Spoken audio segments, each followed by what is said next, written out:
Hey. Hey! All right, so what's the Okay. thing that you are working on? So, before we went live, I was showing these triangles, Alexa, cancel. Well, you're working on triangles. which I am stitching together into these squares. And these squares I'm going to stitch together eventually in approximately 1 trillion years into a smoking jacket.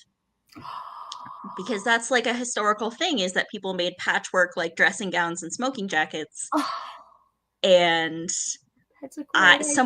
someone I follow made one, and I was like, that's so fucking cool. I want that. And the thing is, these triangles are like, I didn't buy fabric. Well, I kind of bought fabric, but the company that makes the cloth pads that I use will sell big boxes of scraps of the fabric that they use. So I bought one way back in the day for precisely this sort of bizarre shenanigans. Yeah. So that's what this is, which is why I'm cutting them one at a time, because the scraps are really small. Like, some of them I can only get one triangle out of, Yeah. but it's like it's all recycled fabric and small patterns, because, like, it's made to hide bloodstains and whatever. And yeah, Are you so that's going pretty cool. to are you going to do the Bernadette banner thing and like take your scraps and call them cabbage and stuff pillows and things with them? Possibly.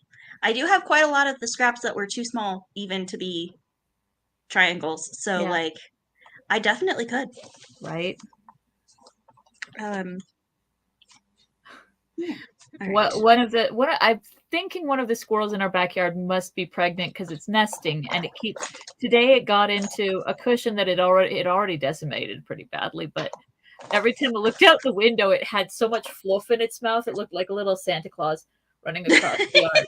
I'm like, you have got to already have the most luxurious nest in squirrel history.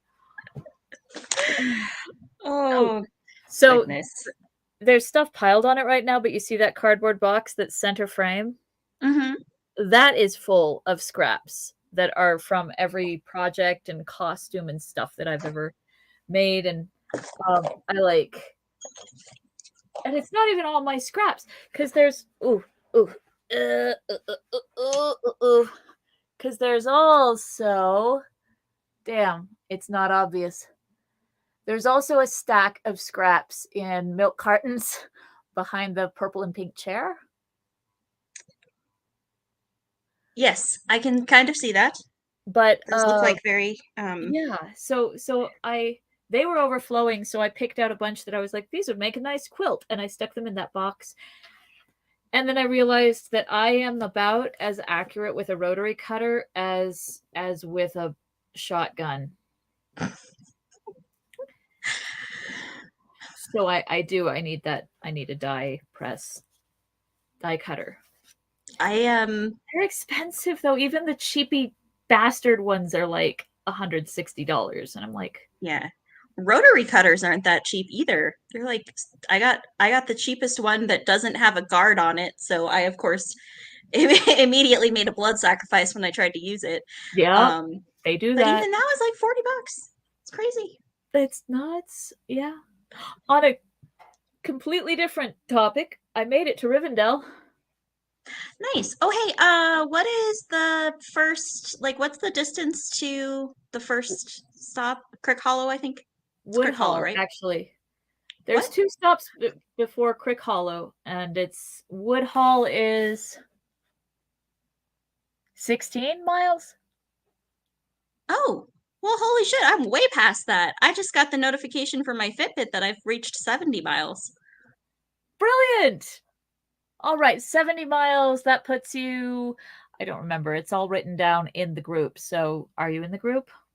No, because I don't use Facebook, but Right. um if you feel like looking at some point, let me know. And yeah.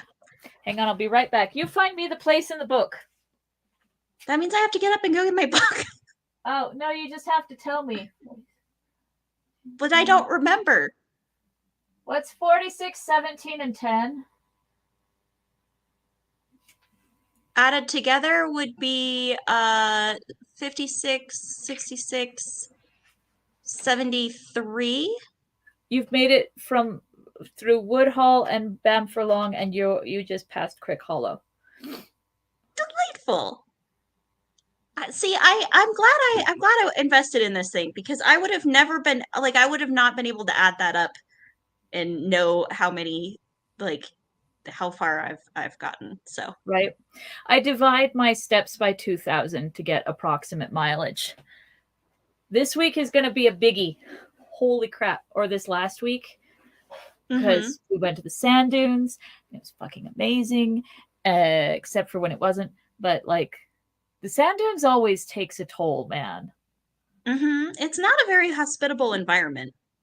It's not so much that. I think the San Luis Valley is full of like chaos and trickster spirits. Oh, that too, sure. Yeah. No, the environment was almost entirely fine. We had a big rainstorm on Wednesday afternoon that kind of drowned out our ability to have a nice fire in the evening and stuff. But it was kind of nice to fall asleep with rain falling on the tent. That is always a nice feeling. Right. But we got completely set up in one campsite, and then we were told, you've made a mistake. This isn't the campground you thought it was, where it's first comes, first served. Someone has this reserved, and you need to get the fuck out now. So I started gathering up. I mean, we'd set up everything. So I gathered up our tents in just sort of wads, and the shelter that we put over the table in a wad. And then I was trying to get things onto the table so that we could just kind of shove them into the car to get to the other place ASAP. And I was walking with an armful of stuff, and I forgot where the fire pit was. And I wanged both of my shins really hard into the metal edge of the fire pit. One of them's just bruised, but the other one bled and bled and bled and bled and bled. Kind of like a little cut that just kept oozing, where you could look down and you're like, oh, for fuck's sake. Like, yep. Ruined those shoes. Yeah. And we got lost on our way to the dunes. And then the trickster spirits were like, okay, we've had enough fun at your expense. And the rest of the time was just lovely. Do you remember that time we were camping when we were kids and we had to move the campsite for some reason? So we just put the entire fully assembled tent on top of the car? Yep. Yep. I've done that multiple times since in this life. Was that the time when the car started rolling away also? Like we once had to pick up the entire tent and carry it on foot to the other. It's fine. That's about right. Okay, I think we overlapped, but my question was that also the same trip where the car started rolling away? Because I have vivid memories of both of those things, but I don't know if they go together. I don't remember. We could ask our parents, but they're just as spotty on the memory as I am. Yeah, the likelihood that any of us will ever really know is probably low, but right. Yeah. Something went wrong on every trip, but I'm glad we did them all because it was fun. What I chiefly remember from my childhood sand dunes trip was that I was trying real hard to do a watercolor painting of the dunes, and then the sun went down, and I was like, well, I'll finish it tomorrow. And there was a windstorm that night, and the dunes were entirely different shapes the next morning. I was so pissed. That'll happen. Yep. Yeah. All right. Thimble. I don't know why I said it like that. I guess we're ready. Did they drink the stirrup cup? They did drink the stirrup cup. So they were at the ends. Yeah, they talked to the ends. Treebeard's like, yeah, I totally let him go. That's fine, right? And everyone's like, not really, but it's kind of too late now. Right. And then I think Legolas and Gimli were like, yeah, okay, we're gonna go to Fangorn. I fear that we shall not all be gathered together ever again. Yep, that's where we ended. Exactly.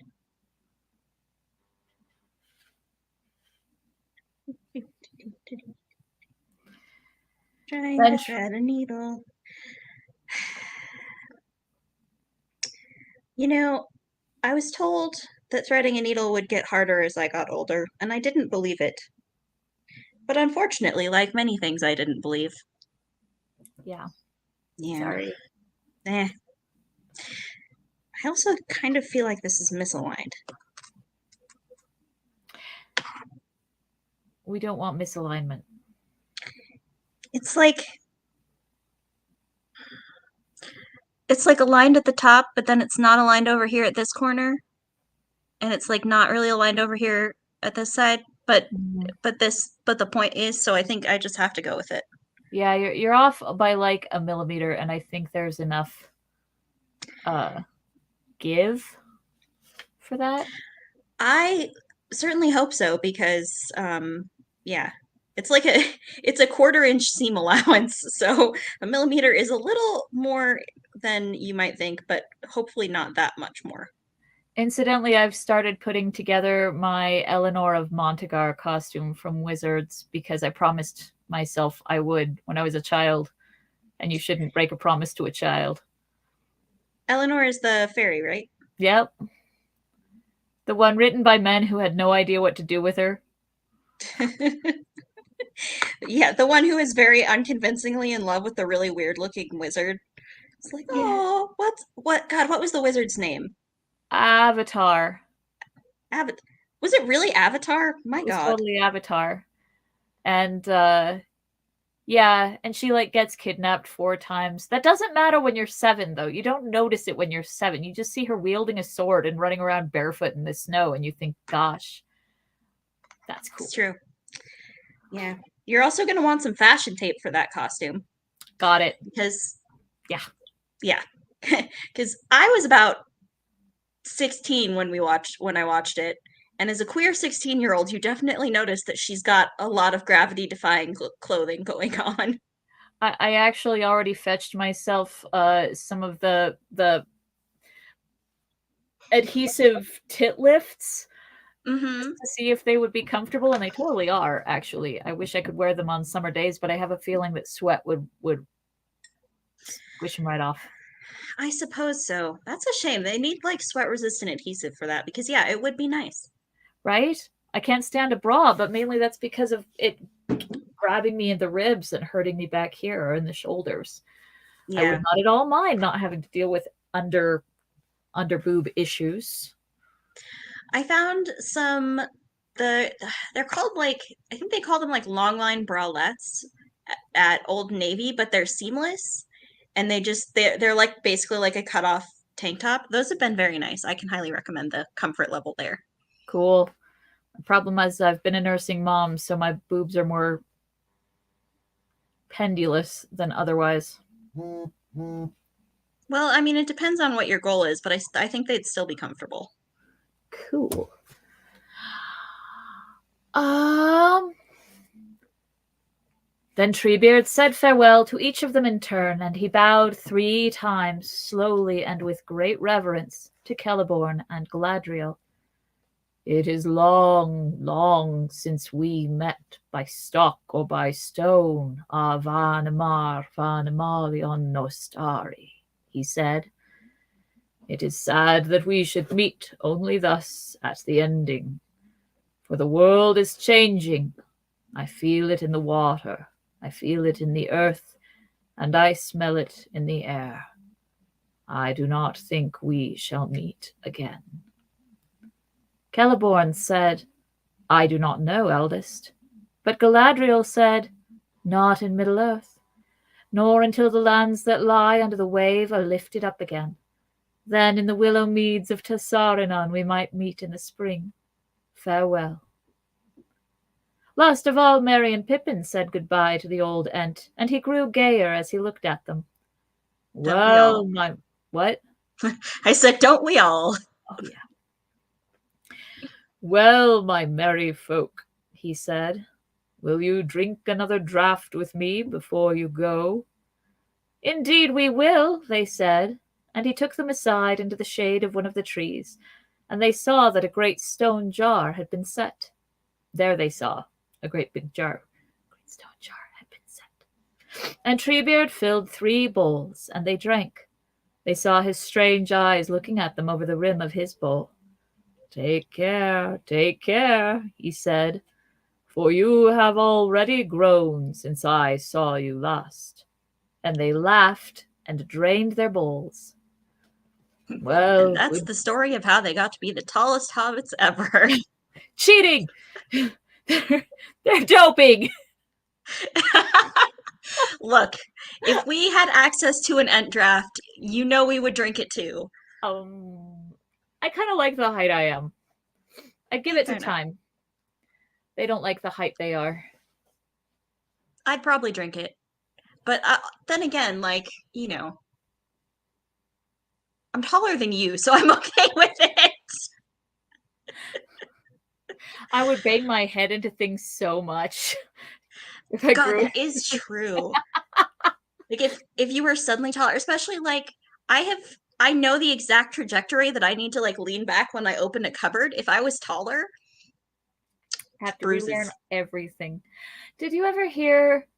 Have you ever heard about Deep Roy talking about his childhood? Mm, maybe, but it's not ringing a bell. He's a little person, but he's like 4 foot Hmm. 6. The reason he isn't smaller is that his parents threw all of their energy and money and time into getting him treatments from when he was diagnosed with, I can't remember um, which thing it is, but they got him like the steroid injections and surgeries and things, and they all they wanted was to keep him from suffering the health problems that go along with that, right? Hmm. And when he was, I don't know, 20, his father suffered like a crisis of conscience. He was like, "We have put you through so much. We've put you through so much, and I don't even know if it was worth it, kiddo. Like, do you hate us for it?" And what he told his father was, "If feeling loved could make you grow, I would be 10 feet tall, Aw, Dad." Like, that's very sweet. yeah. He was at Starfest, and that's where I heard that. And also, I shared an elevator ride with him, and all I ever said was, "I think they should have used your voice in Neverending Story because I think you're cool."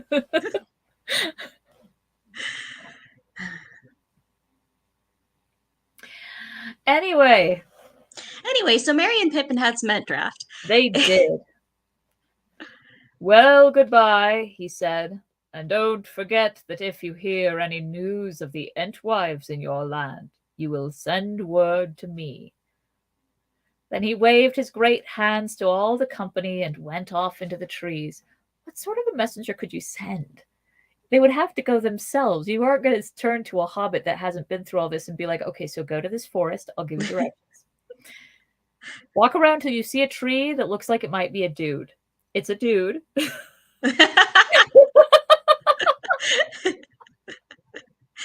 And tell him that we found his girlfriend.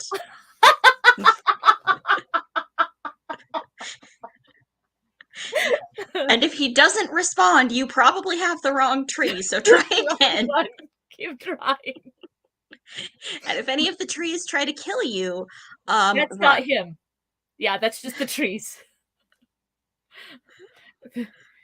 If the trees move, that's not necessarily the guy you need to talk to. That could just be angry trees. How will I know the difference? Well, You you won't won't. die. If you meet the guy you're looking for, you won't die.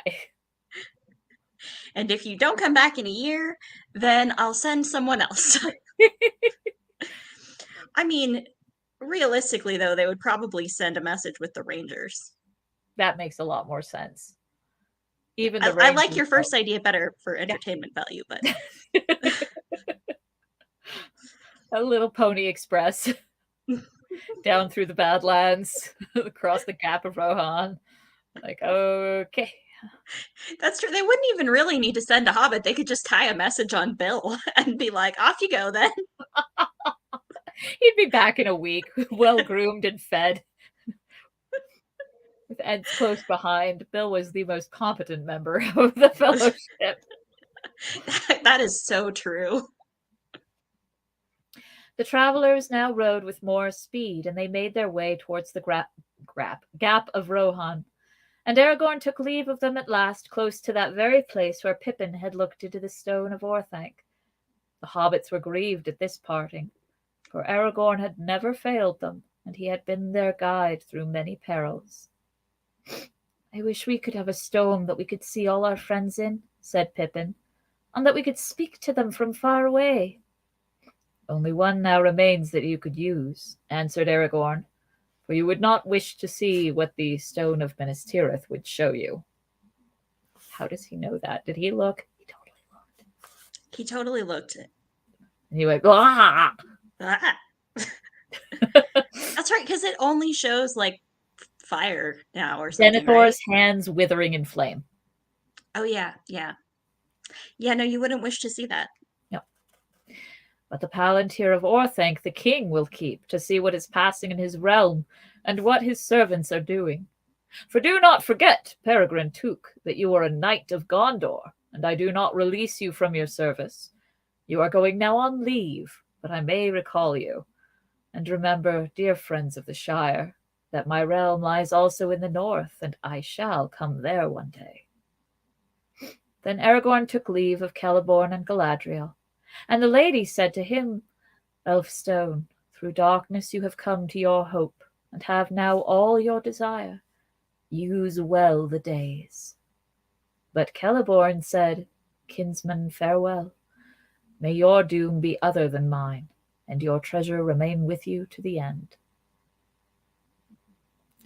Celeborn's got, like, about as much purpose as Imrahil in this story when you think about it. He's just kind of there. He is 100% the elvish Imrahil.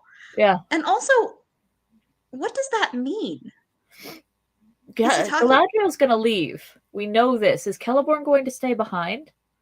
Right? That's what I'm wondering, because otherwise, I mean, I guess he could be talking about Arwen since she's his granddaughter or whatever, but That doesn't seem right. that doesn't seem right to me either. Either that, or he is also in love with Gimli and he doesn't know yet that Gimli's coming to the Undying Lands.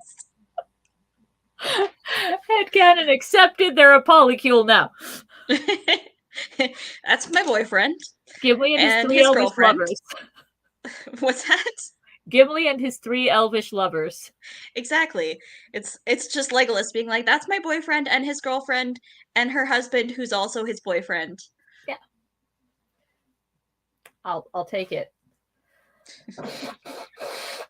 And everyone's like, "How did he get 3 elves to fall in love with him?" And Legolas is like, "He has tremendous game. I don't know what to tell you." Oh, awesome. Which is true. Right. It's true. Right. Celeborn fell in love with him when Galadriel called him on his whole, "You went to the mines? What fucking moron would do that?" And she was like, fucking shut up, dude. And he was like, Yeah. yeah. I have completed another square. Yay!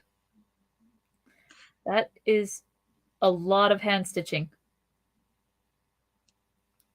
I'm glad you're doing it for us here today. Well, my sewing machine is in 46 pieces right now, so there we have it. Yeah. Also, I would let you use mine, but I'm over here. Indeed. Would you like to help pick? Okay, so I have them separated into lights and darks. Mm. So this is the kind I just sewed. Yeah. And then we have this pattern. Nice. And this pattern. I love it. And this one with the bunny. Cute. So, which one should I choose for the dark side? I really dig the bunny. What was the light one again that you were going to use? Oh, I haven't picked yet. It depends on the dark one. So for the light options, I have this one, which I just used. Mm. Doesn't mean you can't use it again. Doesn't mean I can't use it again. I mean, I will reuse all of them at some point because I do have more than one of each. I have the roller skates. I have this sort of paisley situation. Hold up Paisley next to Bunny.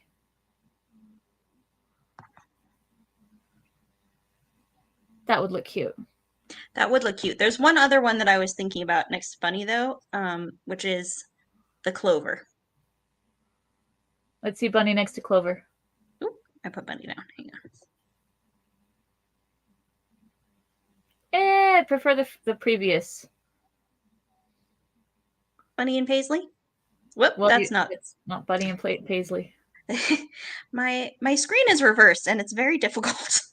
Here we go. Bunny and Paisley? Yeah, I prefer Bunny and Paisley. It brings out the blue of the flowers on the bunny. Okie doke. I have also some slightly more blue Paisley pieces. Like I have this one. Let's see that next to Bunny. Yep, that one's better. Okay. These two it is. The previous Paisley would go well with the spoons. I actually already have one that's Paisley and spoons. Well, that's because great minds. Yeah. See, Paisley and spoons. See, I was right. It does go well. Amazing. Yes. All right. I'll let you please. May your treasure remain with you to the end. Whatever that means. Vague posting. Celeborn's good at the vague posting. Celeborn would do really well on like MySpace. Yeah. With that they parted, and it was then the time of sunset. When, after a while, they turned and looked back, they saw the King of the West sitting upon his horse with his knights about him, and the falling sun shone upon them and made all their harness to gleam like red gold, and the white mantle of Aragorn was turned to a flame. Then Aragorn took the green stone and held it up, and there came a green fire from his hand. Soon the dwindling company, following the Isen, turned west and rode through the gap into the wastelands beyond. Then they turned northward and passed over the borders of Dunland. The Dunlendings fled and hid themselves, for they were afraid of elvish folk, though few indeed ever came to their country. But the travellers did not heed them, for they were still a great company and were well provided with all that they needed, and they went on their way at their leisure, setting up their tents when they would.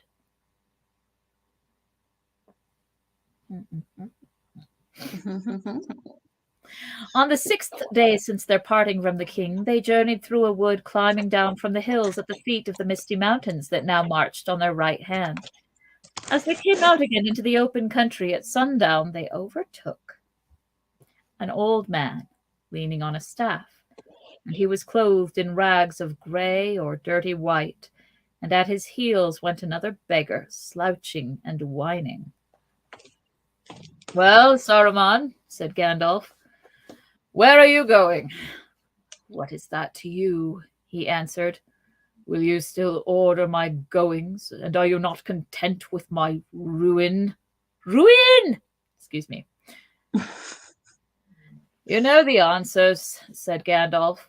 "No, and no. But in any case, the time..."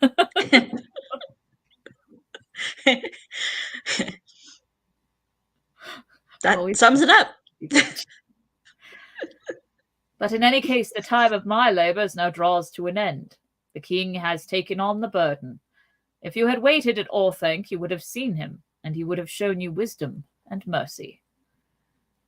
"Then all the more reason to have left sooner," said Saruman. I'm sorry, I just had a mental image of being like, "Let me show you wisdom and mercy, which is what I call my pecs." This one's wisdom. This one's mercy.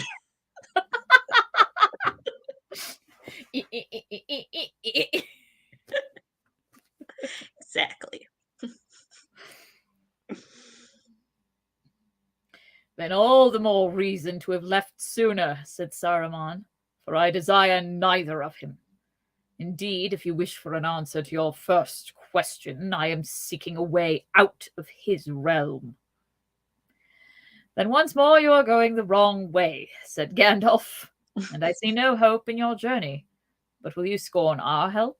For we offer it to you." "To me?" said Saruman. "Nay, pray do not smile at me. I prefer your frowns. And as for the lady here, I do not trust her. She always hated me and schemed for your part. Mummy never loved me.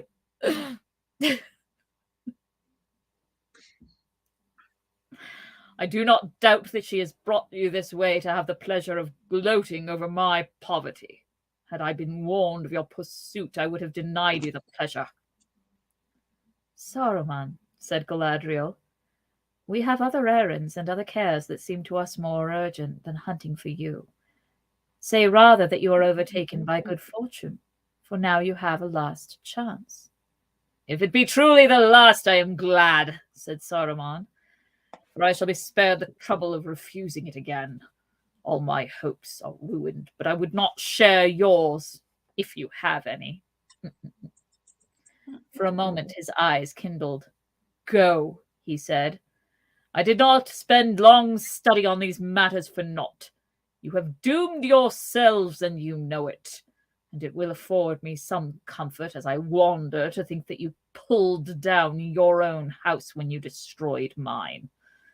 And now, what ship will bear you back across so wide a sea? He mocked.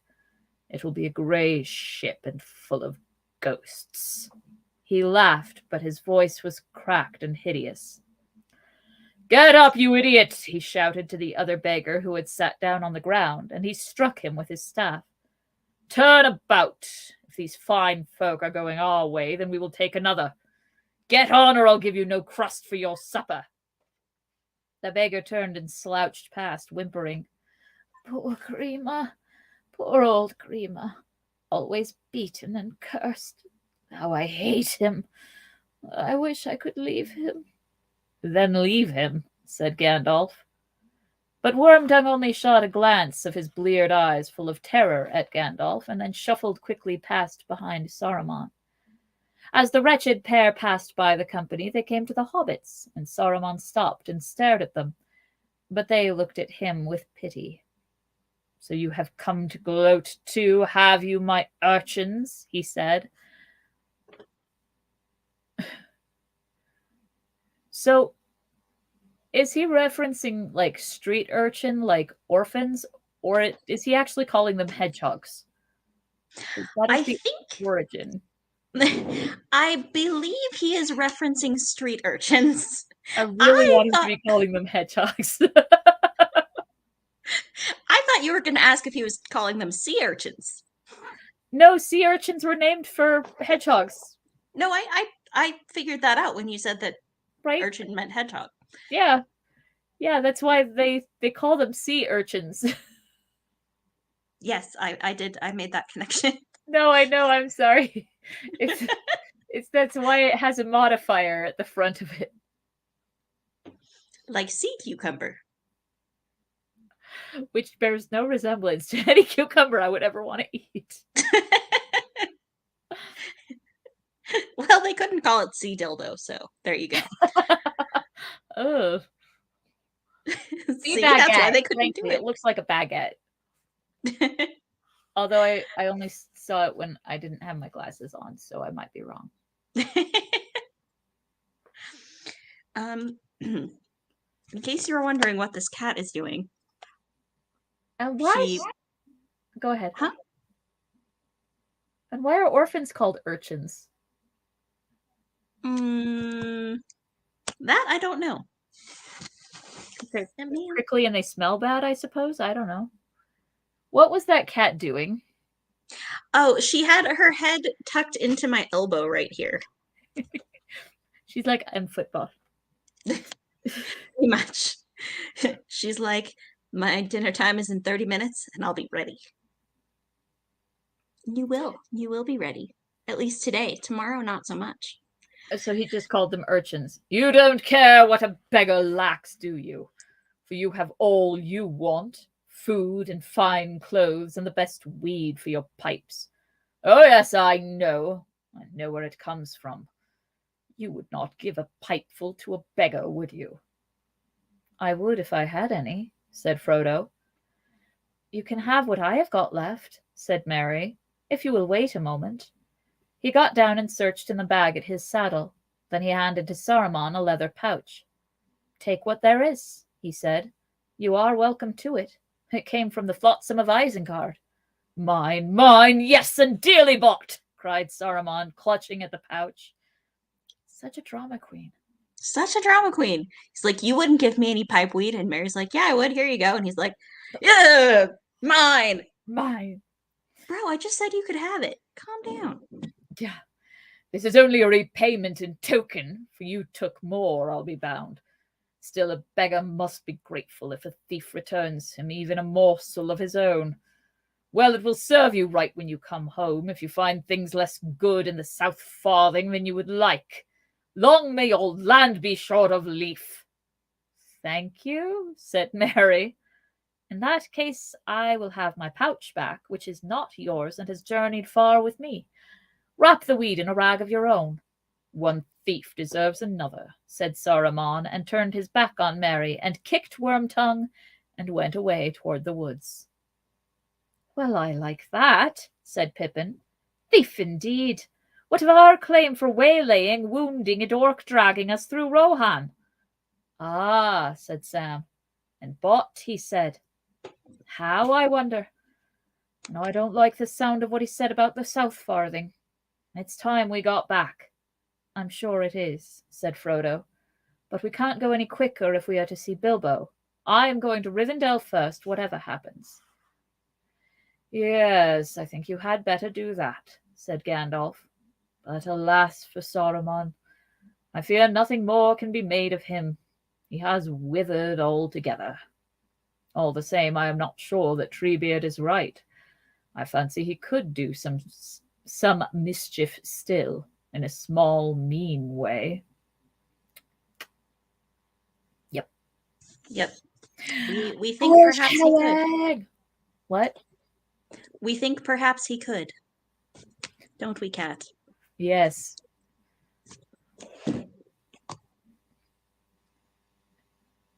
"No, Mr. Mon. I expect you to do some mischief still in a small, mean way."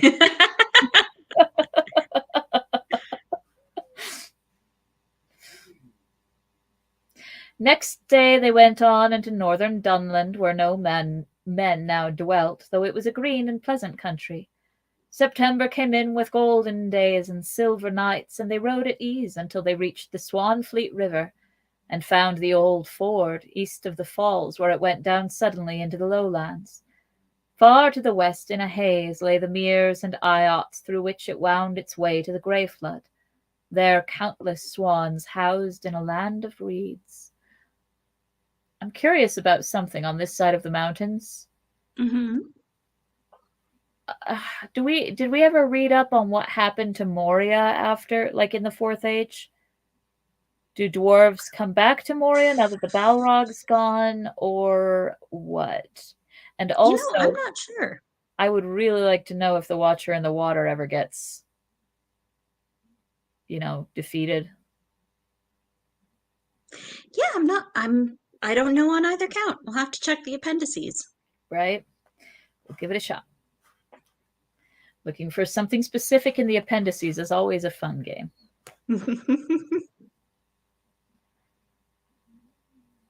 So they passed into Eregion. Eregion or Eregion? Eregion, I think we had said. And at last a fair morning dawned, shimmering above gleaming mists. And looking from their camp on a low hill, the travellers saw, away in the east, the sun catching three peaks that thrust up into the sky through floating clouds: Carathras, Celebdil, and Fanuilo. They were near to the gates of Moria. Here now for 7 days they tarried, for the time was at hand for another parting which they were loath to make. Soon Celeborn and Galadriel and their folk would turn eastward, and so pass by the Red Horn Gate and down the Dimrill Stair to the Silverlode, and to their own country. They had journeyed thus far by the west ways, for they had much to speak of with Elrond and with Gandalf, and here they lingered still in converse with their friends. Often, long after the hobbits were wrapped in sleep, they would sit together under the stars, recalling the ages that were gone, and all their joys and labours in the world, or holding counsel concerning the days to come. If any wanderer had chanced to pass, little would he have seen or heard, and it would have seemed to him only that he saw grey figures carved in stone, memorials of forgotten things now lost in unpeopled lands. For they did not move or speak with mouth, looking from mind to mind, and only their shining eyes stirred and kindled as their thoughts went to and fro.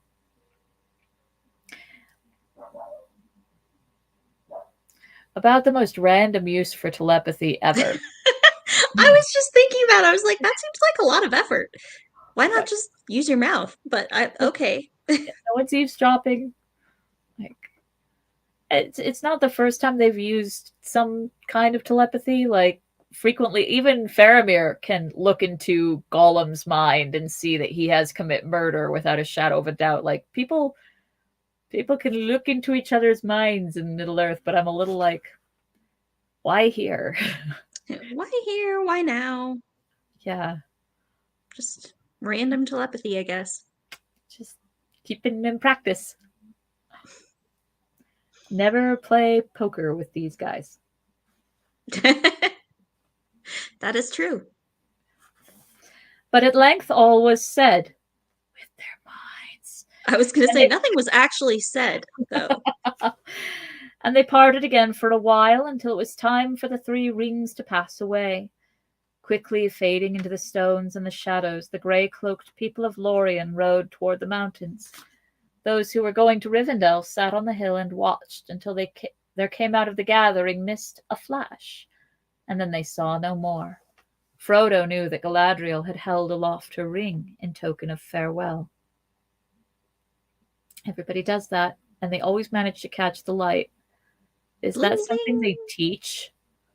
Like, all right, so the people you're leaving are at a 14-degree angle, 70 yards that way. The sun is over here. Gotta be like, eh. Or do they just do this? No. She's actually doing the Macarena over there as the traditional Elvish farewell. There's bees. There's bees that she's doing.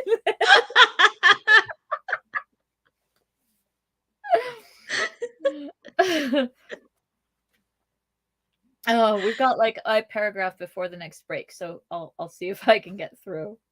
Sounds like a plan. Sam turned away and sighed. I wish I was going back to Lorien. At last one evening they came over the high moors, suddenly, as to travellers it always seemed, to the brink of the deep valley of Rivendell, and saw far below the lamps shining in Elrond's house. They went down and crossed the bridge and came to the doors, and all the house was filled with light and song for joy at Elrond's homecoming. First of all, before they had eaten or washed or even shed their cloaks, the hobbits went in search of Bilbo. They found him all alone in his little room. It was littered with papers and pens and pencils, but Bilbo was sitting in a chair before a small bright fire. He looked very old, but peaceful and sleepy. He opened his eyes and looked up as they came in. "Hello, hello," he said. "So you've come back. And tomorrow is my birthday, too. How clever of you. Do you know I shall be 129? And in 1 year more, if I am spared, I shall equal the old Duke. I should like to beat him, but we shall see."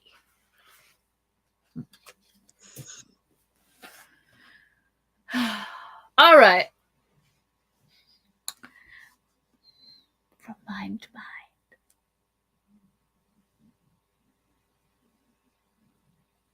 Eyes stirring and kindling. Yeah, I was trying to do that with my eyes, but my whole face got into it. I'd be a really bad Carved in elf. stone.